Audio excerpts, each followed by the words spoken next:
प्रिय विद्यार्थी, मैं क्रांति सर इंट्रोडक्शन कोर्स में आपका एक बार फिर स्वागत है।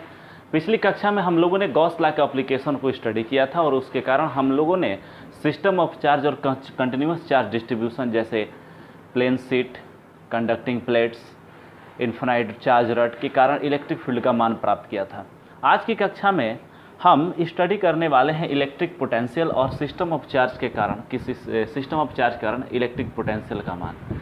तो इसके लिए सबसे पहले हमें थोड़ा सा अपने कुछ पुराने कॉन्सेप्ट्स को रिव्यू करना होगा, जिसमें सबसे प्रमुख जो कॉन्सेप्ट है वो है work energy theorem, conservation of energy and concept of conservative force field. तो आइए हम शुरू कर रहे हैं और हम तैयार हो रहे हैं ताकि हम अपने नेक्स्ट टॉपिक को समझने के लिए फाउंडेशन बना सके। ओके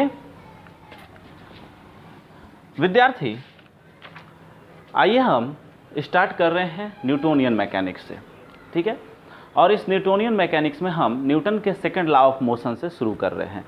तो अगर आपके पास एक मास है m और इस मास पर एक फोर्स अप्लाइड हो रहा है F, और तो इस फोर्स के कारण क्या होता है, मास में एक एक्सेलरेशन पैदा होगा और ये एक्सेलरेशन जो होगा वो उसकी वेलोसिटी में टाइम के रिस्पेक्ट में क्या करेगा, चेंज करेगा।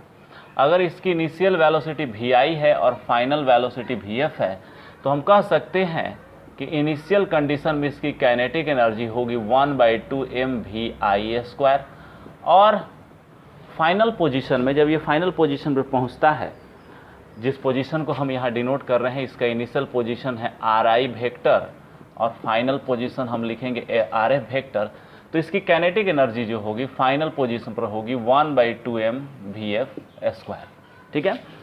इस चित्र में आप ध्यान देंगे, हम दो चीज़ें मैंने आपको दिखाई। एक तो मैंने आपको ये बताया है कि इस पर फोर्स अप्लाइड होता है और फोर्स का इफेक्ट क्या होता है। दूसरा, मैंने इस चित्र में ये भी बता दिया है कि फोर्स अप्लाई होने के कारण उसकी एनर्जी जो है वो किस प्रकार चेंज हो रही है, उसकी काइनेटिक एनर्जी में क्या हो रहा है, परिवर्तन हो रहा है, जो उसकी वेलोसिटी का फंक्शन है। क्योंकि हम अभी केवल काइनेटिक एनर्जी और वर्क डन को ही स्टडी कर रहे हैं, पोटेंशियल के कंसेप्ट को हम थोड़ा बाद में करेंगे, जब हम लोग कंजर्वेटिव फोर्स फील्ड के बारे में, उसके नेचर के बारे में स्टडी कर लेंगे। ओके, तो हम यहाँ क्या लिख सकते हैं, from Newton second law of motion. Newton के सेकेंड लॉ ऑफ मोशन से क्या लिख सकते हैं, हम लिखेंगे F = m × a, force equal to mass into acceleration. इसमें LHS साइड में क्या है, फोर्स है, और RHS साइड में जो है फोर्स का इफेक्ट है कि अगर हम किसी सिस्टम पर F फोर्स अप्लाई कर रहे हैं तो इस फोर्स का इफेक्ट क्या होता है सिस्टम पर, सिस्टम में एक्सेलरेशन पैदा हो जाता है। विद्यार्थी, आप लिख सकते हैं F = m dv/dt। Okay, both side, दोनों साइड वेलोसिटी से हम मल्टीप्लाई कर रहे हैं, multiplies by v, velocity v। Okay, तो ये हो जाएगा F × velocity v = m dv/dt × v। Okay, इसको हम थोड़ा सा अच्छी तरीके से लिख देते हैं, F × v mv dv/dt। थोड़ा सा मैंने इसको एडजस्ट कर दिया है। अब थोड़ा सा गौर करते हैं, यहाँ देखिए लेफ्ट साइड में फोर्स है और वेरिएबल्स हैं वेलोसिटी। यहाँ देखिए, चूँकि मैंने फोर्स को अभी वेरिएबल्स नहीं लिया है, अब चित्र में देखिएगा मैंने फोर्स को वेरिएबल नहीं लिया है, तो फोर्स जब अप्लाइड हो रहा है तो इसका मतलब इसकी वेलोसिटी चेंज हो रही है vi से vf के बीच में। तो इसका मतलब है कि यहाँ वेरिएबल क्या है, वेलोसिटी है, और साथ ही टाइम भी चेंज हो रहा है, क्योंकि टाइम तो अगर आप कोई भी मोशन कर रहे हैं या किसी प्रकार की कोई प्रोसेस कर रहे हैं, चाहे वो प्रोसेस मैकेनिक्स का प्रोसेस हो या वो आपको थर्मोडायनेमिकल प्रोसेस हो, टाइम जो होता है वो हमेशा चेंज होता रहता है, टाइम रुक नहीं सकता है। तो इसका मतलब वेलोसिटी और टाइम जो है वो यहाँ पर क्या है, वेरिएबल्स है, क्योंकि यहाँ वेलोसिटी भी चेंज हो रही है dv और टाइम भी चेंज हो रहा है dt। तो अगर हम इसका इंटीग्रेशन करते हैं या इसके आगे बढ़ रहे हैं तो हमारे पास दो वेरिएबल्स हैं और एक इक्वेशन है। एक इक्वेशन क्या है, Fv = mv dv/dt, लेकिन वेरिएबल्स हमारे पास 2 हैं। तो ऐसा हम करते हैं कि इस इक्वेशन को सॉल्व करने के लिए, आगे बढ़ाने के लिए हम इसमें से इसको केवल 1 वेरिएबल्स प्रॉब्लम बना देते हैं। तो 1 वेरिएबल्स प्रॉब्लम बनाने के लिए या तो वेलोसिटी को हटा दीजिए, केवल टाइम का फंक्शन रखिए, या टाइम को हटा दीजिए, केवल वेलोसिटी का फंक्शन रखिए। ओके, तो आइए हम शुरू कर रहे हैं। यहाँ पे इसको आगे थोड़ा सा बढ़ा रहे हैं। क्या होगा, F और V को हम लिख सकते हैं dx/dt equal to m v dv/dt। अब ये सवाल उठ रहा है कि यहाँ पर dx/dt क्या है। तो अगर आपके पास कोई पार्टिकल है और इस पार्टिकल्स की वेलोसिटी v है, तो ये वेलोसिटी क्या करती है, पार्टिकल के पोजीशंस को चेंज करती है। किसके रिस्पेक्ट में, टाइम के रिस्पेक्ट में। अगर इसका मतलब टाइम चेंज हो रहा है तो पार्टिकल का जो पोजीशन है वो चेंज हो रहा है। तो पोजीशन में टाइम के रिस्पेक्ट में जो चेंज होता है वो आपको वेलोसिटी कहा जाता है। इसलिए मैंने यहाँ पर F बराबर लिख दिया dx/dt। अब देखिए, अगर हम इसको टाइम के रिस्पेक्ट में इंटीग्रेशन कर रहे हैं दोनों साइड, तो हम यहाँ लिखेंगे F dx/dt dt बराबर mv dv/dt dt इंटीग्रेशन। थोड़ा सा गौर करते हैं, ये इंटीग्रेशन कितना होगा, थोड़ा सा ध्यान दे रहे हैं। यहाँ पर मैं इसको आपको दिखा रहा हूँ थोड़ा हिंट में। मान लीजिए आपके पास dy/dx है और यहाँ पर आप डेल्टा x से मल्टीप्लाई कर रहे हैं। तो ये जो क्वांटिटी जो कोष्ठ में मैंने रखी है dy/dx, ये क्या बता रहा है, ये बता रहा है कि y में x के रिस्पेक्ट में क्या परिवर्तन हो रहा है। और इस परिवर्तन कि ये परिवर्तन की दर हो गई, लेकिन ये परिवर्तन कब तक हो रहा है, जब तक हम डिस्प्लेसमेंट को कितना चेंज कर रहे हैं, dx। तो ये जो क्वांटिटी होती है ये बताती है हमें चेंज के मान बताती है। अगर आपके पास कोई फंक्शन है y, तो ये y में चेंज के बारे में आपको बताएगी। ओके, तो अगर आप इसका इंटीग्रेशन करेंगे बोथ साइड, तो dy का इंटीग्रेशन क्या हो जाएगा, y आपको फंक्शन मिलेगा। और ये जो होगा, ये जो क्वांटिटी है, ये क्वांटिटी आपकी जो हो जाएगी, ये भी कितनी हो जानी चाहिए, y हो जानी चाहिए। क्योंकि इस साइड अगर y आया है dy का इंटीग्रेशन, तो इस साइड भी क्या आना चाहिए, y आना चाहिए। इसका मतलब dy/dx डेल्टा x इंटीग्रेशन बराबर खुद ब खुद फंक्शन मिल जाता है। ओके, तो इसका मतलब है कि यहाँ पर अगर आप इसको इंटीग्रेट कर रहे हैं, तो आप यहाँ गौर करते हैं कि आपके पास f और x क्या है, फंक्शन है। ठीक है, तो यहाँ पर y के जगह पर कितना है, f इंटू एक्स है। ओके, तो यहाँ पर आपको क्या मिलेगा, f इंटू एक्स बाहर आ जाएगा।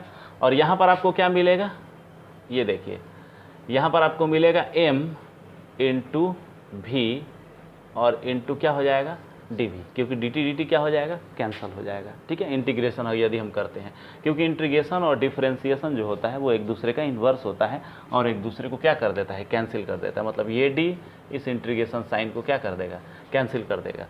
ठीक है, तो ये हो जाएगा आपको f इंटू dx और ये हो जाएगा mv इंटू dv। और आप फिर इसका इंटीग्रेशन करेंगे तो आपको क्या हो जाएगा, अब ये देखिए, ये वेरिएबल्स जो हैं वो यहाँ पर देखिए, ये जो वेरिएबल्स हैं, अब इसमें टाइम नहीं है बल्कि क्या है, वेलोसिटी है। तो आप इसको अगर सिंपल कंसेप्ट में लिखना चाहते हैं, इतना थ्योरेटिकली अगर आप नहीं जाना चाहते हैं, ठीक है, थ्योरम पर नहीं जाना चाहते हैं, तो बस आप इसको सिंपल तरीके से क्या राइट कर सकते हैं, dt कैंसिल आप कर सकते हैं। आपको LHS में बचेगा f इंटू dx और ये बचेगा mv dv। इंटीग्रेशन कर देते हैं both side, f dx integration mv dv। अब देखिए f इंटू dx क्या हो जाता है, फोर्स गुना डिस्प्लेसमेंट, और ये होता है वर्क डन, जिसको आप क्या लिखेंगे, आप इसको लिखेंगे वर्क डन, जिसको आप डिनोट करते हैं W से। और RHS साइड में जो है वो यहाँ पर आपकी जो है mv इंटू dv है। यहाँ v क्या है, वेरिएबल्स हैं, और v का जो मान है वो चेंज हो रहा है कहाँ, vi से vf के बीच में। तो m को हम बाहर निकाल देते हैं और इंटीग्रेशन का कांस्टेंट vi से क्या लेते हैं, vf लेते हैं, v dv। W work done equal to हो जाएगा मास m, और ये हो जाएगा विद्यार्थी, v dv को लिखेंगे v² 2, और ये हो जाएगा vi और ये हो जाएगा vf। तो W इक्वल टू m, ये अपर लिमिट रखेंगे vf²/2, लोअर लिमिट रखेंगे vi²/2।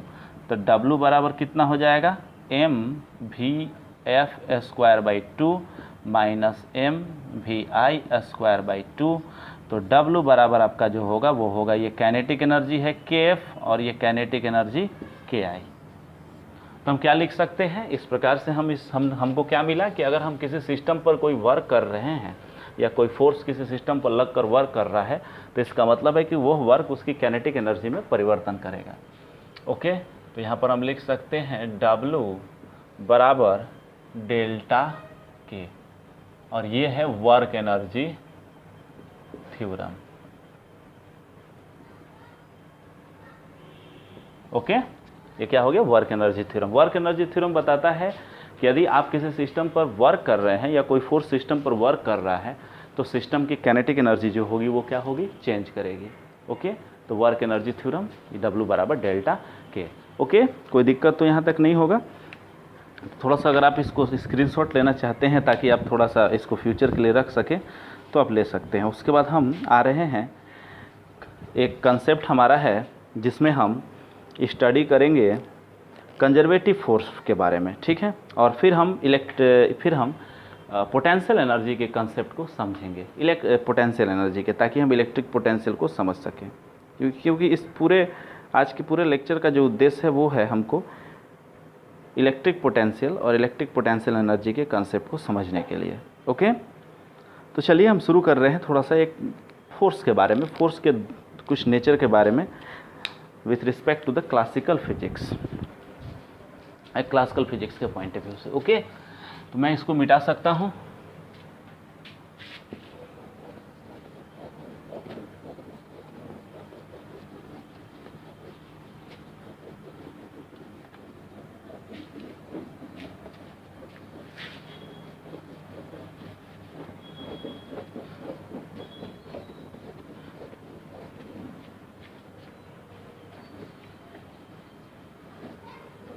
ओके, तो आइए हम थोड़ा सा फोर्स के बारे में पढ़ते हैं, फोर्स के नेचर के बारे में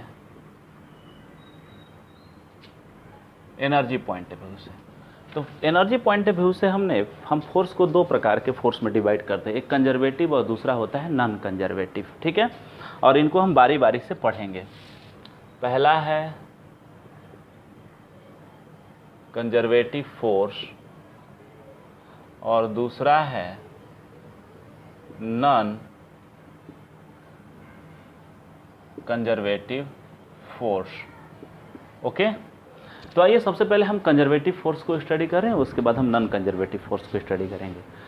विद्यार्थी, कंजर्वेटिव फोर्स फील्ड वैसे फोर्स फील्ड होते हैं, अगर इस फोर्स फील्ड में हम कोई भी पार्टिकल को मोशन करा रहे हैं और वो पार्टिकल किसी भी एक पॉइंट से दूसरे पॉइंट तक किसी भी पाथ से जा रहा है, तो वर्क डन जो होता है वो पाथ इंडिपेंडेंट होता है, ठीक है। आइए हम थोड़ा सा एक एग्जांपल लेते हैं, और इस एग्जांपल में हम ग्रेविटेशनल पोटेंशियल एनर्जी को कैलकुलेट करेंगे और देखेंगे कि ग्रेविटेशनल फोर्स का जो नेचर होता है वो क्या होता है, ठीक है। तो ये आपका अर्थ सरफेस है, और इस अर्थ सरफेस पर हमने एक ब्लॉक रखा है जिसका मास कितना है, m है, और इस ब्लॉक पर ग्रेविटेशनल फोर्स लग रहा है -mg j कैप, ठीक है। j का मतलब है निगेटिव वाई डायरेक्शन, ठीक है। मैं यहाँ कोऑर्डिनेट आपको दिखा देता हूँ ताकि आपको परेशानी नहीं हो। ये मैंने y एक्सिस ले लिया है और ये मैंने x एक्सिस ले लिया है। तो ऊपर की दिशा जो होगी वर्टिकली अपवर्ड जो होगा वो पॉजिटिव वाई डायरेक्शन होगा, और वर्टिकली डाउनवर्ड जो होगा वो नेगेटिव वाई डायरेक्शन होगा। ये मास मैंने लिया है, और इस मास को मैं डिस्प्लेस कर रहा हूँ पॉइंट P तक। ये पॉइंट P मैंने यहाँ ले लिया है, और इस मास को हम डिस्प्लेस करके लेकर चले जाते हैं कहाँ, हम इसको लेकर चले जाते हैं पॉइंट P पर। ओके, ध्यान दीजिएगा। इस प्रक्रिया में हमने जो ऊंचाई तय की वो कितनी है, h है। चूंकि यह जो डिस्प्लेसमेंट है, ये डिस्प्लेसमेंट को हम डिनोट कर सकते हैं, y डायरेक्शन में डिस्प्लेसमेंट है dy, और इसको हमने h से डिनोट किया है क्योंकि ये जो हाइट है इसको h माना गया है। लेकिन चूंकि डिस्प्लेसमेंट तो वेक्टर क्वांटिटी होती है, इसलिए हमें यहाँ डायरेक्शन देने की ज़रूरत है, j कैप, ऊपर की दिशा में। ओके, हमने पहले यहाँ से हमने इस पॉइंट को a लिया है, a से मैं p तक पार्टिकल को लेकर जा रहा हूँ। वर्क डन क्या होगा विद्यार्थी, थोड़ा सा गौर कर लेते हैं कि यहाँ दिख रहा है कि नहीं, नीचे दिखेगा, हाँ दिखेगा, कोई दिक्कत नहीं है। तो अगर आप वर्क डन कैलकुलेट करते हैं, या फिर आप चलिए वर्क डन ही कैलकुलेट कर रहे हैं, work done by gravitational force. तो वर्क डन होता है फोर्स इनटू डिस्प्लेसमेंट का डॉट प्रोडक्ट, ठीक है। आप इंटीग्रेशन साइन दे सकते हैं, लेकिन अभी मैं थोड़ा सा इंटीग्रेशन देने की कोई खास ज़रूरत नहीं, चलिए दे दीजिए इंटीग्रेशन, चलिए अच्छी बात है। फोर्स तो कांस्टेंट है, उसका मान है m इंटू जी जे कैप, मतलब माइनस m इंटू जी जे कैप नीचे के डायरेक्शन में। और डिस्प्लेसमेंट dy जो है, dy इंटीग्रेशन जो है वो पूरा कितना है, h है, क्योंकि dy छोटा सा एलिमेंट आप चुन सकते हैं, ये dy हो गया और पूरा इंटीग्रेट करेंगे तो h आ जाएगा, तो h, और ये है पॉजिटिव z डायरेक्शन। तो work done from A to P, A से P जाने के लिए वर्क डन कितना हुआ, J dot J equal to 1 हो जाएगा, और माइनस यहाँ पर है तो हो जाएगा माइनस mgh। ओके, तो A से P के तक जाने में आपको वर्क कितना करना पड़ा, माइनस mgh। ओके, अब थोड़ा सा गौर करते हैं कि अब हम P से वापस इस ब्लॉक को लेकर आ रहे हैं, और वहाँ हम कहाँ लेकर आ रहे हैं, वापस हम इसको लेकर आ जा रहे हैं A पर। P से हमने क्या किया, इस ब्लॉक को लेकर नीचे आ गए, तो नीचे आए तो हमारा डिस्प्लेसमेंट dy इक्वल टू कितना होगा, h माइनस जे डायरेक्शन, क्योंकि अब नीचे की दिशा में जा रहे हैं। और फोर्स तो हमारा कितना लग रहा है, वो तो उसकी जो दिशा चेंज नहीं होती है, ब्लॉक ऊपर जाए या नीचे जाए, ग्रेविटेशनल फोर्स की दिशा तो हमेशा अर्थ के सेंटर की ओर होती है, इसलिए वो चेंज नहीं करेगी। तो इस अब हम वर्क कैलकुलेट कर रहे हैं जब हम P से A की ओर आ रहे हैं, अपोजिट डायरेक्शन में, हम ऊपर गए अब नीचे आ रहे हैं। फोर्स कितना है, माइनस mg जे डायरेक्शन, और यहाँ डॉट प्रोडक्ट करते हैं डिस्प्लेसमेंट के साथ, और डिस्प्लेसमेंट आपका कितना है, नीचे आप आ रहे हैं तो हो जाएगा h minus J direction, minus minus plus हो जाएगा, J dot J equal to 1, तो W from P to A equal to हो जाएगा m plus mgh, mgh plus mgh। Okay, तो ऊपर जाने के क्रम में जब हम ब्लॉक को ऊपर लेकर जा रहे हैं तो ग्रेविटेशनल फोर्स द्वारा जो वर्क डन है वो माइनस mgh है, और यदि हम नीचे लेकर आ रहे हैं तो ग्रेविटेशनल फोर्स के द्वारा जो वर्क डन है प्लस mgh है। तो अगर हम क्लोज लूप में चल रहे हैं, A से चल रहे हैं और P तक जा रहे हैं और वापस A पर चले आ रहे हैं क्लोज लूप में, तो इसका मतलब है कि work done in closed loop, मतलब मान लीजिए अगर पॉइंट A से आप चल रहे हैं तो पॉइंट A पर वापस आ जाइए, इसको हम लोग क्लोज लूप बोलते हैं। तो क्लोज लूप के लिए वर्क डन यदि आपको कैलकुलेट करना है तो क्लोज लूप कब बनेगा, जब आप A से किधर जा रहे हैं, P, और फिर P से किधर आ जा रहे हैं, A आ जा रहे हैं, तो इस प्रकार क्लोज लूप बन गया। तो क्लोज लूप में जो वर्क डन है वो कितना है, यहाँ ध्यान देंगे, A टू P जाने में आपको वर्क डन मिल रहा है माइनस mgh, और P से A तक आने में आपको वर्क डन मिल रहा है plus mgh, both are cancel out, और क्लोज लूप में आपका जो वर्क डन है वो कितना है, वो है 0, कितना है, 0 है। ओके, तो इसका मतलब है कि एक ऐसा फोर्स फील्ड है, ये एक ऐसा ग्रेविटेशनल फोर्स, एक ऐसा फोर्स फील्ड है जिसमें क्लोज लूप में किया गया जो वर्क डन होता है वो कितना होता है, 0 होता है। तो आप इसको लिख सकते हैं इस प्रकार से, या इसको लिख सकते हैं F ग्रेविटेशनल G, ग्रेविटेशन के लिए Fg हम डिनोट करते हैं, डॉट dr वेक्टर इन सर्किल इंटीग्रेशन, मतलब है क्लोज लूप के लिए है, ठीक है, सर्किल इंटीग्रेशन का मतलब क्लोज पाथ के लिए हो गया, बराबर कितना होता है, 0 होता है। ओके, ये एक पहली प्रॉपर्टी है, मतलब अगर कोई भी फोर्स इस प्रॉपर्टी का पालन करता है, अगर फोर्स के लिए क्लोज लूप में वर्क डन 0 होता है तो इसका स्पष्ट अर्थ है कि वो कंजर्वेटिव फोर्स फील्ड है। ओके, अब हम थोड़ा सा इसके दूसरे नेचर को देखते हैं। आइए हम दूसरे नेचर में हम इस प्रॉब्लम्स को थोड़ा सा हम डिफरेंस करते हैं और एक दूसरे नज़रिए से हम इसको देखते हैं, दूसरे तरीके से देखते हैं।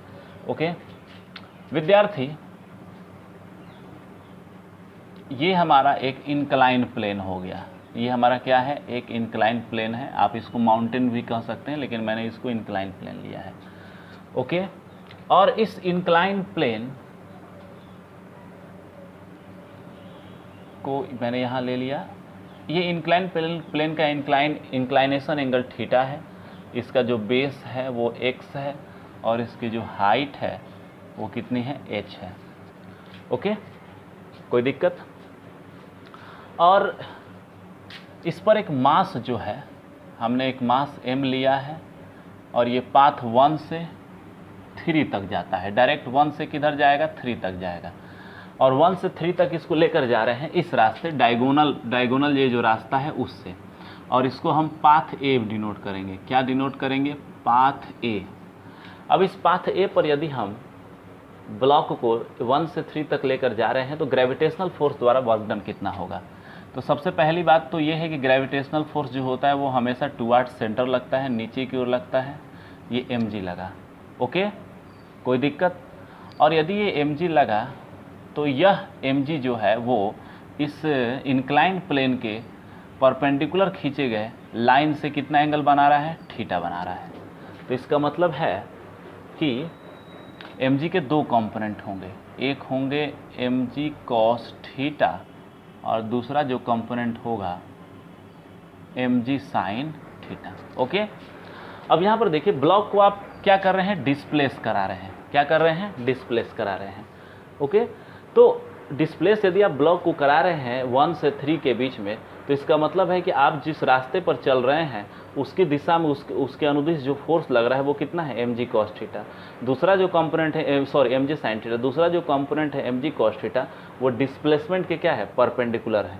तो डिस्प्लेसमेंट के परपेंडिकुलर जो फोर्स कंपोनेंट होते हैं उसके द्वारा वर्क डन 0 होता है, और वर्क डन आपको कब मिलता है, केवल और केवल मिलता है उन फोर्स के लिए जो या तो डिस्प्लेसमेंट की दिशा में है या डिस्प्लेसमेंट के अपोजिट दिशा में है, क्योंकि वर्क डन जो होता है F into D x, work done का जो मान होता है वो होता है F dx cos थीटा, ठीक है।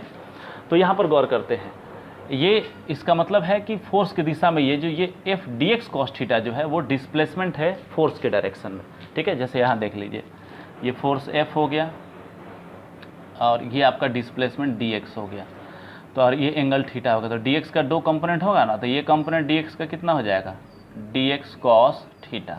इसका मतलब फोर्स की दिशा में डिस्प्लेसमेंट या डिस्प्लेसमेंट की दिशा में फोर्स, क्योंकि F का जो dx पर कंपोनेंट होगा वो कितना हो जाएगा, एक तो होगा वर्टिकल परपेंडिकुलर डायरेक्शन में F sin थीटा और ये हो जाएगा F cos थीटा। तो इसका मतलब है कि फोर्स यदि आप वर्क निकाल रहे हैं W, तो वो होता है F dx cos थीटा, और dx cos थीटा जो होता है वो फोर्स की दिशा में डिस्प्लेसमेंट का कंपोनेंट है, या फिर आप इसको लिख सकते हैं dx into F cos theta, और ये dx और F cos थीटा जो है वो फोर्स का कंपोनेंट है, किस दिशा में, डिस्प्लेसमेंट की दिशा में। तो इसका मतलब है कि आपको ये आप इस पाथ पर चल रहे हैं, तो इस पाथ के अलोंग या तो इस पाथ की दिशा में या इस पाथ के विपरीत दिशा में जो फोर्स होंगे वही फोर्स वर्क डन करेंगे, क्योंकि परपेंडिकुलर फोर्स वर्क डन नहीं करते हैं, क्योंकि परपेंडिकुलर फोर्स जो होते हैं उनके लिए डॉट प्रोडक्ट कितना हो जाता है, फोर्स और डिस्प्लेसमेंट का 0 हो जाता है, ओके। तो यहाँ गौर करते हैं थोड़ा सा, वर्क डन कितना होगा, तो वर्क डन कितना होगा विद्यार्थी, mg sin थीटा इस दिशा में लग रहा है और डिस्प्लेसमेंट उस दिशा में है। अगर इसको हम s से डिनोट कर रहे हैं, इस डिस्टेंस को हमने किससे डिनोट किया है, s से डिनोट किया है, तो work done by gravitational force path a, किसके लिए, पाथ a के लिए कितना हो जाएगा, minus mg sin theta into s displacement है और mg sin थीटा जो है वो डिस्प्लेसमेंट के लाइन पर फोर्स है, चूंकि वो अपोजिट दिशा में है डिस्प्लेसमेंट s के जिस पर ये चल रहा है, ओके। कोई दिक्कत, आप इसको लिख सकते हैं minus mg into s sin theta, minus mg और s sin थीटा क्या हो जाएगा, इस ट्रायंगल में s जो है वो डायगोनल है, ये विकर्ण है, हाइपोटेन्यूस है, और साइन थीटा एंगल है, यहाँ साइन जो थीटा दिया हुआ है। तो आप अगर इस ट्रायंगल में आ रहे हैं और इस ट्रायंगल में आप लिखते हैं साइन थीटा, तो साइन थीटा इक्वल टू हो जाएगा आपको लंब लेंथ L और जिसको हाइट आप बोलेंगे और बटा में हाइपोटेन्यूस S, तो आपका H बराबर हो जाएगा S साइन थीटा। तो ये क्या क्वांटिटी हो जाएगी, H हो जाएगी, ओके। तो WG पाथ A, अगर आप ए पाथ पर चल रहे हैं, इस पाथ पर चल रहे हैं, तो ग्रेविटेशनल फोर्स द्वारा जो वर्क डन हुआ वो कितना हुआ, माइनस mgh। अब आप इसी ब्लॉक को इस डायगोनल पाथ से नहीं ले जाकर इस पाथ से ले जाइए, 1 से 2 और 2 से 3। तो चलिए, work done by gravitational force path 1 2 3, या आप इसको पाथ बी भी बोल सकते हैं, या क्या बोलेंगे, पाथ बी से। चलिए, तो पाथ बी से अगर आप जा रहे हैं तो 1 से आपको किधर जाना है, 2 जाना है, तो W12, और उसके बाद 2 से किधर जाएंगे, 3 जाएंगे, तो W23। मैंने इसको दो सेगमेंट में तोड़ दिया है। आइए देखते हैं W12 कितना होगा। W12 पर अगर हम यहाँ ब्लॉक रख रहे हैं तो ब्लॉक पर फोर्स ऑफ ग्रेविटी तो नीचे होगी ना, और डिस्प्लेसमेंट किधर होगा, आगे होगा 1 से 2 की ओर। ये है आपको dx 1 से 2, एक दूसरे के बीच का एंगल कितना है, 90 डिग्री है ना, और 90 डिग्री है तो इनका डॉट प्रोडक्ट जो होगा, dot product force dot dx, चूंकि एक दूसरे के ये लंबवत हैं इसलिए वो कितना हो जाएगा, 0 हो जाएगा। तो 1 से 2 की ओर जाने पर कोई वर्क डन होगा ही नहीं। अब देखिए, अगर आप यहाँ 2 पर पहुँचते हैं और 2 से 3 की ओर जा रहे हैं तो डिस्प्लेसमेंट आपका किधर है, ऊपर है, ऊपर है, तो ये h क्या हो जाएगा, पॉजिटिव z डायरेक्शन में हो जाएगा। और फोर्स ऑफ ग्रेविटी कितना है, नीचे है, निगेटिव डायरेक्शन में है, जिसको लिखेंगे -j कैप। तो डॉट प्रोडक्ट कितना होगा, mg हो जाएगा -j कैप, और डॉट हाइट हो जाएगा, ऊपर की ओर जा रहे हैं आप 2 से 3 के लिए, तो hj cap, j dot j equal to 1, minus रह जाएगा, बराबर कितना होगा, -mgh wg पाथ b। देखिए, तो पाथ ए पर यदि आप चल रहे हैं तो ग्रेविटेशनल फोर्स के द्वारा वर्क डन -mgh, और पाथ बी से भी चल रहे हैं इससे, तभी ग्रेविटेशनल फोर्स कितना होता है, -mgh।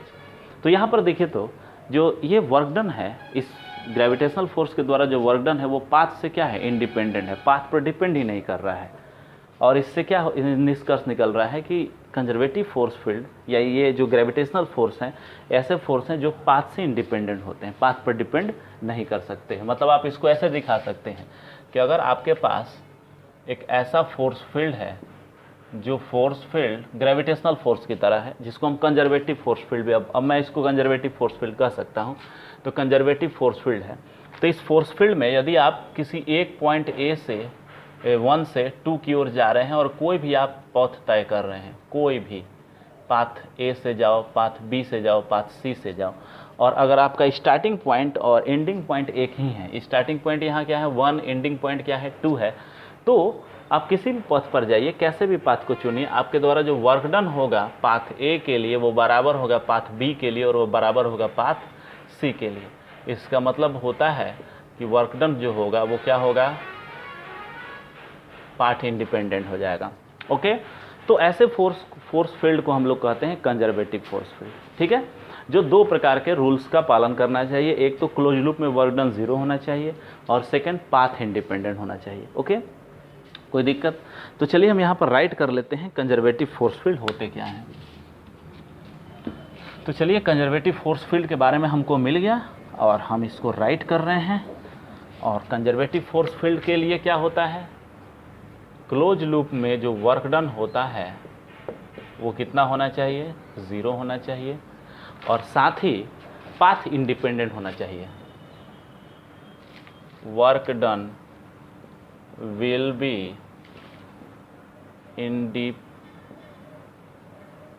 Independent to path.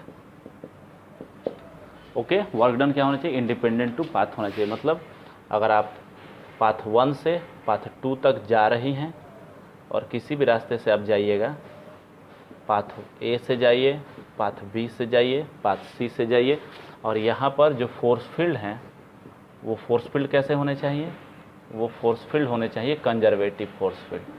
तो ये कंजर्वेटिव,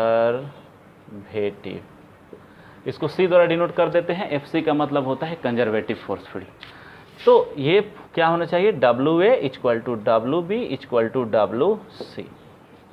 ओके, तो ये बात आपको ध्यान रखनी कंजर्वेटिव फोर्स फील्ड के लिए। अब उसके बाद हम जब आ रहे हैं तो हम थोड़ा देखते हैं एक डिफरेंट टाइप के फोर्स को, जो होता है non conservative force field. Okay, आइए काम शुरू करें ना। ठीक,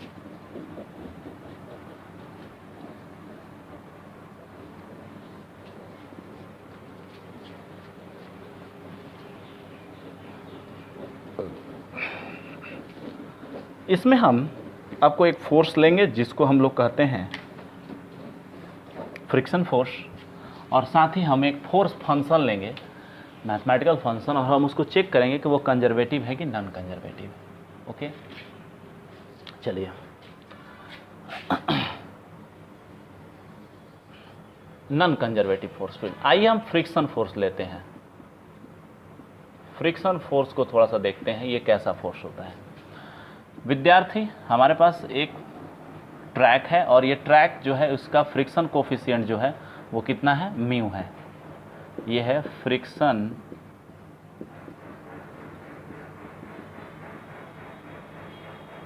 COEFFICIENT कोफिशिएंट, थोड़ा देख लीजिएगा, ठीक है। फ्रिक्शन कोफिशिएंट कितना है, म्यू है। ओके, और इस पर हमने एक ब्लॉक को रखा है जिसका मास कितना है, m है, और ये ब्लॉक जो है इस सरफेस पर स्लाइड कर रहा है।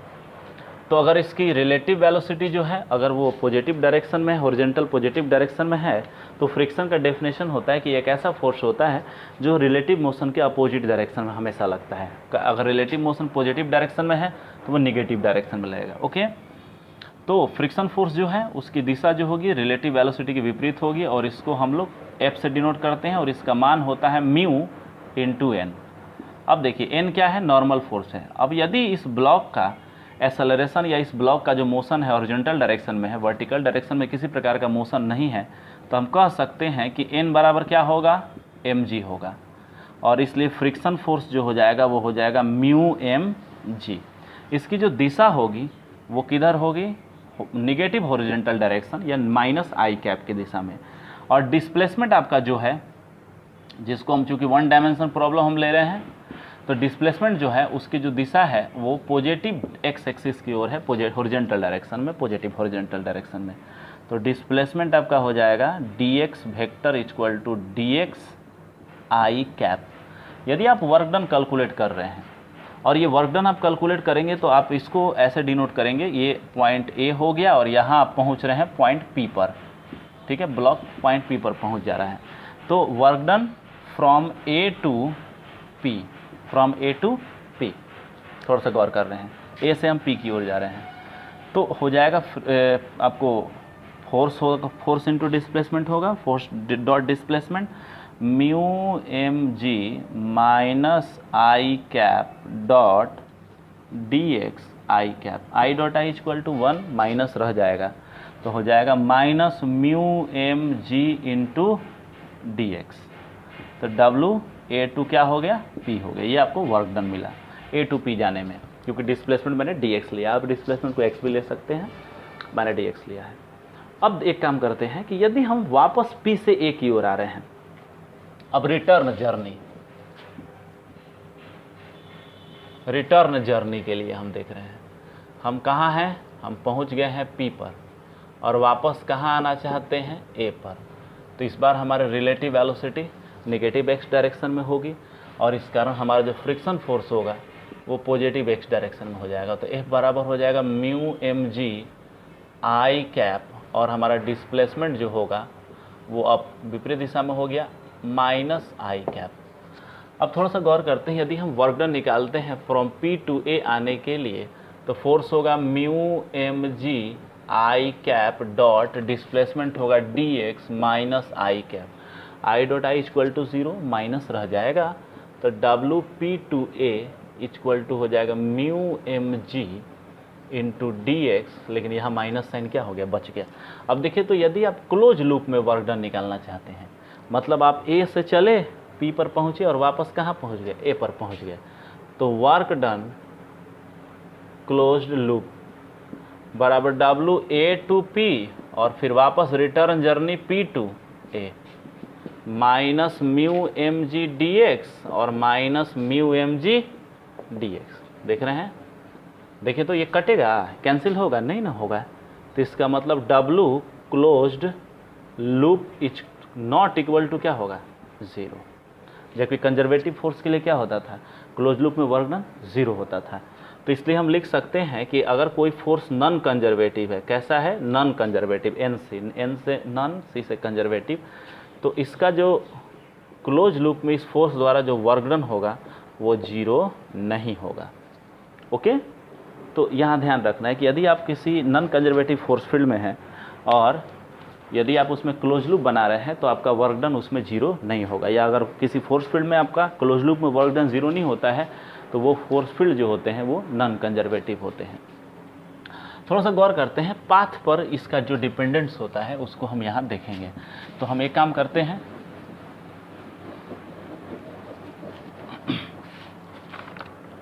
यहाँ पर हम लिख सकते हैं integration non conservative dot dr equal to not equal to 0 close loop के लिए होगा। ओके, अब थोड़ा सा देखते हैं पाथ डिपेंडेंट या इंडिपेंडेंट, पाथ पर डिपेंड करेगा या नहीं करेगा। आइए हम वही प्रॉब्लम लेते हैं, इंक्लाइन प्लेन वाला प्रॉब्लम। ठीक है, ये है भुजा A जिसको हम मान लेते हैं 1 मीटर। आप इसको 1 मीटर लीजिए, इसको आप 1 मीटर लीजिए।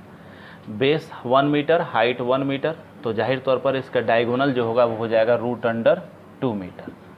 ओके, और हम अब इसके लिए वर्क डन कैलकुलेट कर रहे हैं यदि फ्रिक्शन फोर्स के कारण। ठीक है, तो चलिए हम अपने ब्लॉक को ले लेते हैं। हमारे पास एक ब्लॉक है, यहाँ जो एंगल है उसको हम ले लेते हैं, आपको 30 डिग्री ले लेते हैं। ओके, और इस पर हमने एक ब्लॉक रख दिया है जिसका मास हमने कितना लिया है, m लिया है, और इसको यहाँ 1 से 3 तक ले जाना है। लेकिन 1 से एक पाथ है 2, 2 से पाथ है 3, या फिर 1 से डायरेक्ट किधर लेकर जाएंगे 3। इसको हम बोलेंगे पाथ A, इसको बोलेंगे पाथ B। चलिए पाथ A पर हम कैलकुलेट कर रहे हैं वर्क डन। ओके, तो सबसे पहली चीज़ तो हमने आपको बताई कि इसका 2 कंपोनेंट होगा mg का, और केवल कौन सा कंपोनेंट आपको वर्क करेगा, mg sine theta. mg cos theta जो होगा वो डिस्प्लेसमेंट के, इस डायगोनल डिस्प्लेसमेंट के परपेंडिकुलर होगा, तो केवल यही वर्क डन करेगा। तो work done from 1 to 2, W1 से 2 कितना हो जाएगा, minus mg sine theta into displacement √2 minus mg sine 30 का मान कितना हो जाएगा, 1/2 और √2 है तो √2 बाटा में 2 हो जाएगा बराबर माइनस mg बाटा √2। ये आपको वर्क डन हुआ 1 से 2 जाने के लिए।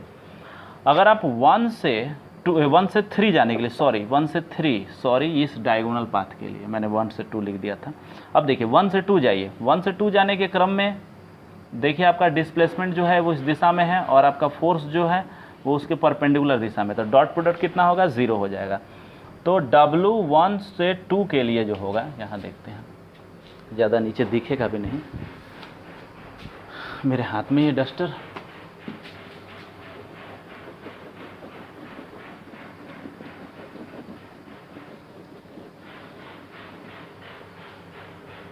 W1 से 2 इक्वल टू कितना हो गया, 0 हो गया।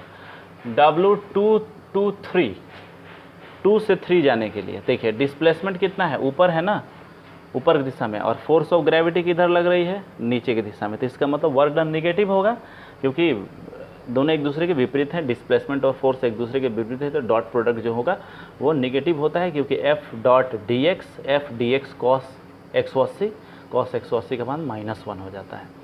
तो 2 से 3 जाने के लिए आपका जो फोर्स हुआ वो कितना लगेगा, mg माइनस साइन दे दीजिए, और डिस्प्लेसमेंट कितना है, 1 मीटर, 1 यूनिट बराबर कितना होगा, -mg। तो W1 to 3 या पाथ B के लिए कितना हो जाएगा, ये हो जाएगा आपको 0, W1 to 0 है, W1 to 0, और 2 3 कितना हो जाएगा, -mg बराबर -mg।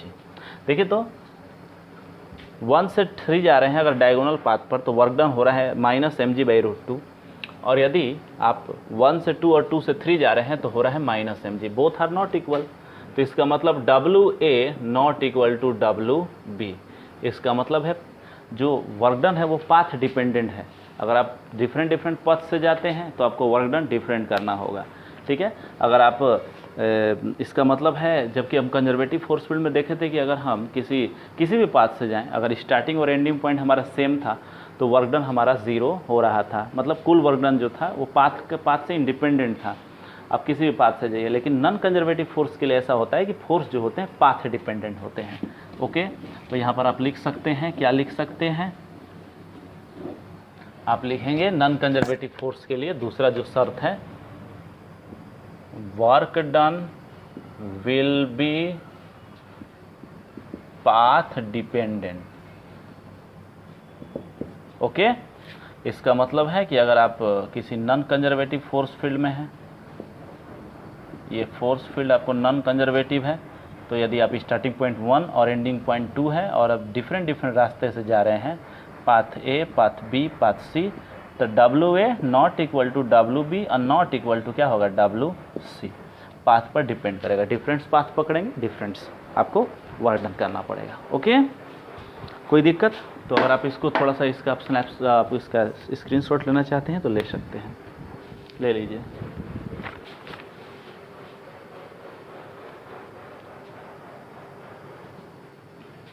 तब तक मैं थोड़ा सा इंक डाल लेता हूँ इसमें।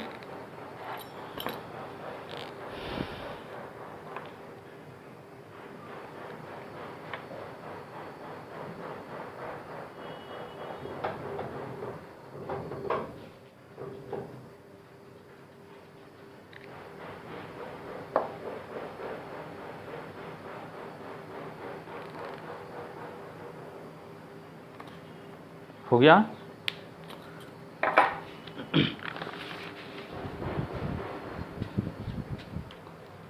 चलिए हम इसको मिटा देते, क्योंकि ये काम तो हमने कर लिया, हमको अब ज़्यादा काम है नहीं इसमें, तो हम ब्लैक बोर्ड को क्लियर कर देते हैं।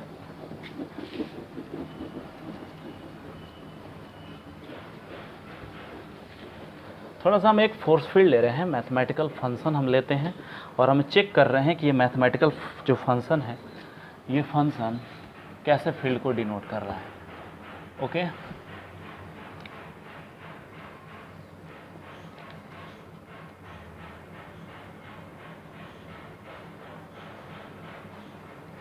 फोर्टी 42 मिनट का आपका वीडियो हो चुका है, इसको 1 आवर तक हम लेकर जाएंगे, कोशिश करेंगे ज़्यादा लंबा नहीं हो, लेकिन बातें तो हमें बहुत कुछ करनी है आपसे। तो चलिए एक एग्जांपल लेते हैं और इसको चेक कर रहे हैं। एग्जांपल है, एक आपके पास फोर्स है, फोर्स फील्ड है और उसका मान है y I कैप। ठीक है, ये फोर्स फील्ड कंजर्वेटिव है कि नॉन कंजर्वेटिव है, इसको हमको चेक करना है। ठीक है, तो आइए सबसे पहले हम इस फोर्स फील्ड को प्लॉट कर रहे हैं। हम देखें कि इस फोर्स फील्ड का नेचर क्या है।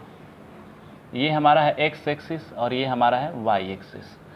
फोर्स F इक्वल टू जो है वो है आपको y है, लेकिन उसके जो डायरेक्शन है I दिशा में है। तो यदि y इक्वल टू आप 0 पर आते हैं तो फोर्स कितना होगा, 0 होगा।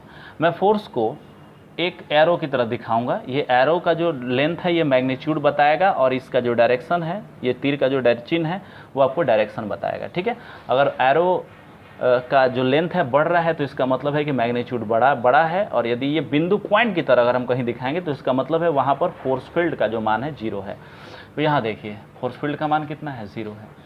अब देखिए थोड़ा सा क्या करते हैं कि जैसे आप y का मान बढ़ा रहे हैं, y पे ऊपर y के मान को रख रहे हैं, y बराबर 1 f बराबर 1, y बराबर 2 f बराबर 2, लेकिन डायरेक्शन जो होगा वो किधर है, I कैप x दिशा में है ना। देखिए इस फोर्स को, मैग्नीट्यूड बढ़ रहा है, y का मान बढ़ेगा तो मैग्नीट्यूड बढ़ेगा, लेकिन डायरेक्शन जो है वो हमेशा x एक्सिस की ओर होगी। इसी प्रकार अगर y का मान आप निगेटिव रखते हैं तो फोर्स का मान जो होगा वो निगेटिव हो जाएगा, और इसलिए मैंने इसको अपोजिट डायरेक्शन में दिखाया है।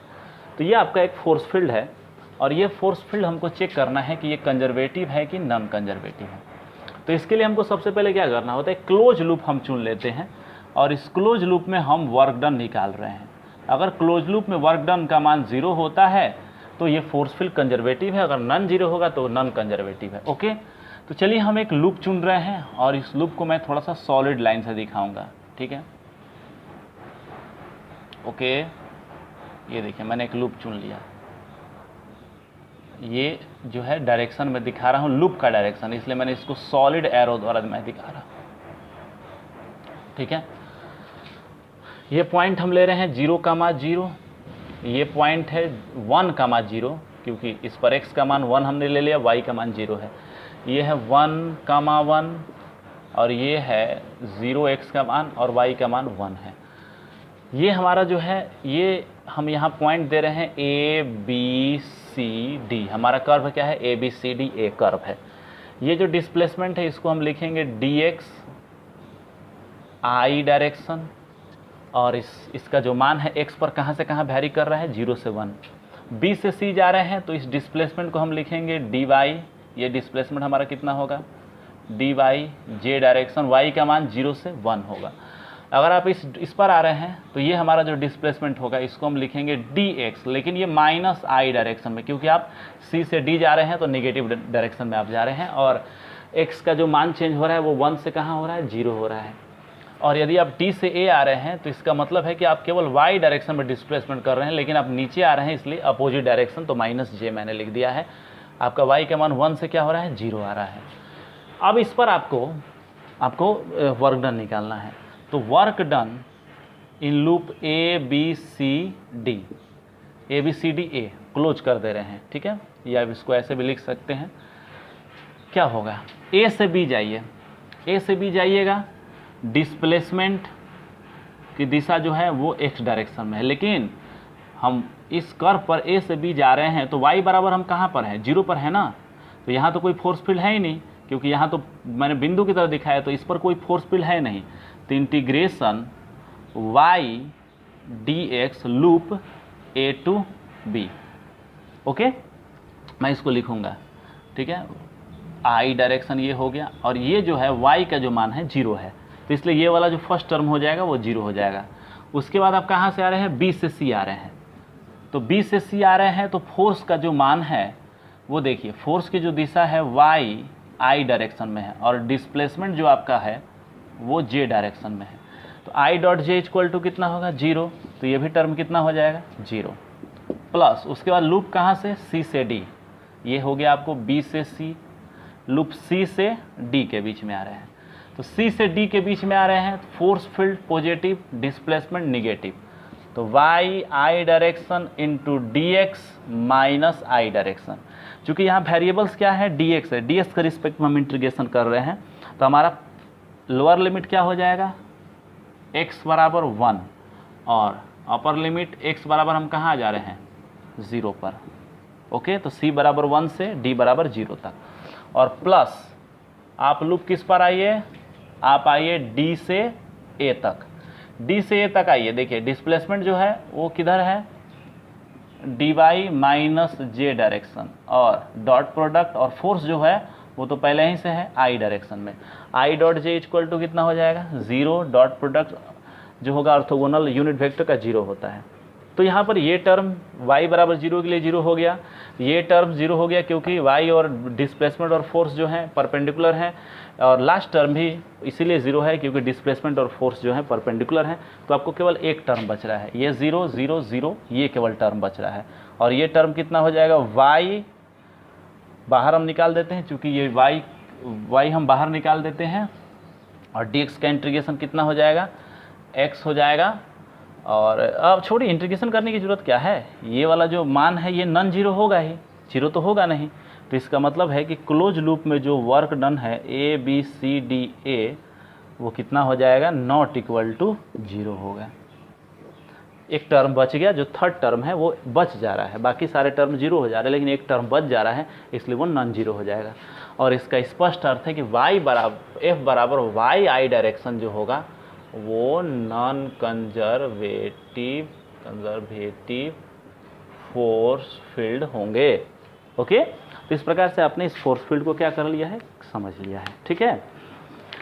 तो चलिए हम तैयार हैं, काफ़ी चीज़ें हम लोगों ने पढ़ाई की, अब हम लोग तैयार हैं इलेक्ट्रिक पोटेंशियल के कंसेप्ट को स्टडी करने के